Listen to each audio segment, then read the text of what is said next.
할렐루야! 2020년 12월 18일 금요일 새벽 기도회를 시작하겠습니다. 오늘도 이 새벽에 하나님 주시는 말씀 붙들고 오늘도 승리하시는 제1교회 모든 성도님들 되시기를 바랍니다. 맑은 날에 방주를 만들라 라는 제목으로 하나님의 말씀을 나누겠습니다. 먼저 오늘 본문 말씀 함께 읽어보시겠습니다. 또 너희가 열심으로 선을 행하면 누가 너희를 헤아리요. 그러나 의를 위하여 고난을 받으면 복 있는 자니 그들이 두려워하는 것을 두려워하지 말며 근심하지 말고 너희 마음에 그리스도를 주로 삼아 거룩하게 하고 너희 속에 있는 소망에 관한 이유를 묻는 자에게는 대답할 것을 항상 준비하되 온유와 두려움으로 하고 선한 양심을 가지라. 이는 그리스도 안에 있는 너희의 선행을 욕하는 자들로 그 비방하는 일에 부끄러움을 당하게 하려 함이라. 선을 행함으로 고난을 받는 것이 하나님의 뜻일진데 악을 행함으로 고난받는 것보다 나으니라. 그리스도께서 단번에 죄를 위하여 죽으사 의인으로서 불의한 자를 대신하셨으니 이는 우리를 하나님 앞으로 인도하려 하심이라. 육체로는 죽임을 당하시고 영으로는 살리심을 받으셨으니 그가 또한 영으로 가서 옥에 있는 영들에게 선포하시니라. 그들은 전에 노아의 날 방주를 준비할 동안 하나님이 오래 참고 기다리실 때에 복종하지 아니하던 자들이라. 방주에서 물로 말미암아 구원을 얻은 자가 몇 명뿐이니 겨우 8명이라. 물은 예수 그리스도께서 부활하심으로 말미암아 이제 너희를 구원하는 표니 곧 세례라. 이는 육체의 더러운 것을 제하여 버림이 아니요 하나님을 향한 선한 양심의 간군이라. 그는 하늘에 오르사 하나님 우편에 계시니 천사들과 권세들과 능력들이 그에게 복종하느니라. 아멘. 오늘 본문을 통해 사도 베드로는 말세를 사는 성도들의 삶이 어떠해야 하는지에 대해 이야기하고 있습니다. 여기서 말세라는 단어는 예수 그리스도의 탄생으로부터 재림의 날까지를 뜻합니다. 그러므로 오늘 사도 베드로의 이 권고는 말세의 시간을 살고 있는 우리에게도 동일하게 적용되어야 함을 믿습니다. 사도 베드로는 13절부터 17절까지의 본문을 통해 먼저 당시의 성도들이 어떻게 성도다운 삶을 살 것인지에 대해서 이야기하고 있습니다.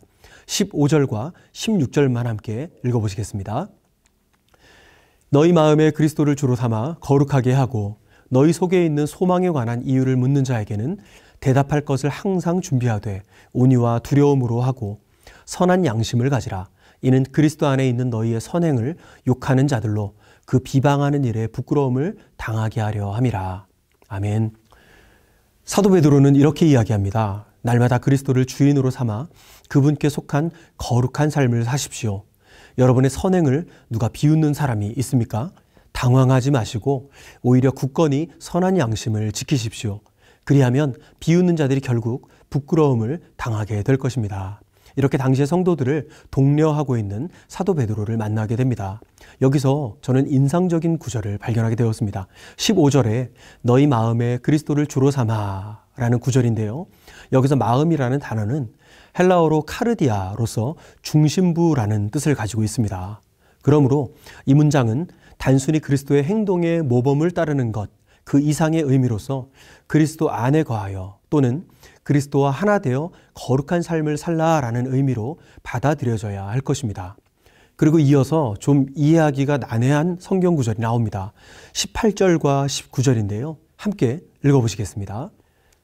그리스도께서도 단번에 죄를 위하여 죽으사 의인으로서 불의한 자를 대신하셨으니 이는 우리를 하나님 앞으로 인도하려 하심이라. 육체로는 죽임을 당하시고 영으로는 살리심을 받으셨으니 그가 또한 영으로 가서 옥에 있는 영들에게 선포하시니라. 아멘.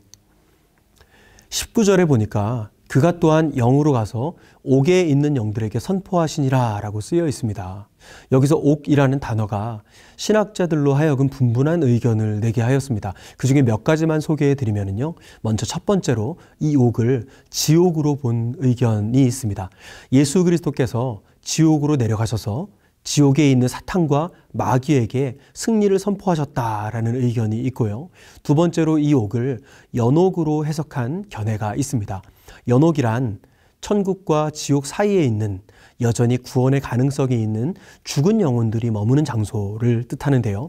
그러므로 예수께서 연옥으로 내려가셔서 그곳에 죽은 영혼들에게 복음을 선포하고 계신 것이다 라고 주장하는 설이 있습니다. 사실 19절은요, 카톨릭의 연옥교리의 성경적 근거가 되는 구절이기도 합니다. 하지만 이 19절은 그 다음 절로 이어지는 내용의 맥락을 확인하시면 이러한 오해 없이 명확히 알 수 있는 구절이기도 합니다. 그래서 20절을 이어서 함께 읽어보시겠습니다. 그들은 전에 노아의 날 방주를 준비할 동안 하나님이 오래 참고 기다리실 때에 복종하지 아니하던 자들이라. 방주에서 물로 말미암아 구원을 얻은 자가 몇 명뿐이니 겨우 8명이라. 네, 19절에 옥에 있는 영들은 이라는 문장은 20절에 그들은 이라는 주어로 이어집니다. 그렇다면 그들은 누구입니까? 20절에 의하면 전에 노아의 날 방주를 준비할 동안 하나님이 오래 참고 기다리실 때에 복종하지 아니하던 자들이라는 것입니다. 즉 예수 그리스도께서 노아의 방주 당시에 살던 이들에게 영으로 가셔서 진리를 선포하셨다는 그 뜻으로 우리는 이해할 수 있습니다. 그렇다면 또 질문이 생길 수 있는데요. 예수께서 어떻게 구약시대에 사역을 하실 수 있느냐라는 질문이 바로 그것입니다. 하지만 이 질문의 답 또한 요한복음 1장의 말씀에서 찾아볼 수가 있습니다. 잠시 요한복음 1장 1절에서 3절까지의 말씀을 함께 읽어보시겠습니다. 태초에 말씀이 계시니라. 이 말씀이 하나님과 함께 계셨으니 이 말씀은 곧 하나님이시니라. 그가 태초에 하나님과 함께 계셨고 만물이 그로 말미암아 지은 바 되었으니 지은 것이 하나도 그가 없이는 된 것이 없느니라. 아멘.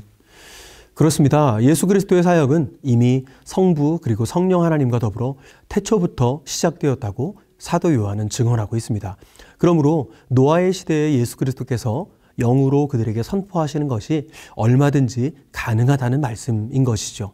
그러므로 옥에 있는 영들, 즉 세상이라는 옥에 갇힌 사람들을 살리시려 그들을 향해 예수께서 움직이셨다는 그런 말씀입니다.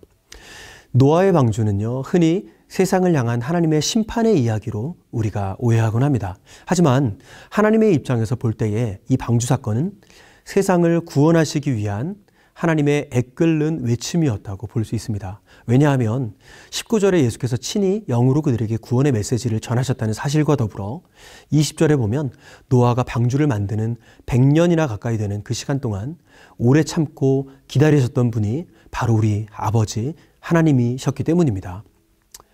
끝내 돌아오지 않은 자들을 뒤로 한 채 방주는 홍수 속에서 결국 물 위로 떠올랐고요. 결국 노아의 가족 8명만이 살아남았습니다. 그리고 그 홍수가 그친 후에 방주 안에 있던 이들은 마른 땅으로 나와서 정결한 짐승을 잡아서 하나님께 제사를 드렸습니다. 이때 이 정결한 짐승은 바로 예수 그리스도를 뜻합니다. 이렇듯 노아의 방주는 하나님께서 우리에게 어떻게 구원의 역사를 펼치시는가에 대한 선명한 밑그림이라고 보실 수 있겠습니다. 네, 이어서 21절과 22절은요. 구원 역사를 십자가를 통해 이루신 예수 그리스도께서 하늘에 오르신 사건을 말씀하고 있습니다. 21절과 22절을 함께 보시겠습니다. 물은 예수 그리스도께서 부활하심으로 말미암아 이제 너희를 구원하는 편이 곧 세례라. 이는 육체의 더러운 것을 제하여 버림이 아니요 하나님을 향한 선한 양심의 간군이라. 그는 하늘에 오르사 하나님 우편에 계시니 천사들과 권세들과 능력들이 그에게 복종하느니라. 아멘. 우리를 구원하시려 십자가를 지신 우리의 주 되신 예수 그리스도께서 이제는 하늘에 오르사 하나님 우편에 앉아 계십니다. 우리는 그분의 지체요, 그분이 우리의 머리가 되시고 우리는 그분의 몸입니다. 그러므로 몸된 우리는 이 땅을 밟고 살아가지만 머리 대신 예수 그리스도를 바라보며, 즉 하늘을 향하여 살아가야 하는 존재인 것입니다. 이러한 삶은 세상이 마치 인생의 종착지인 양 살아가는 사람들의 삶과 다를 수밖에 없습니다.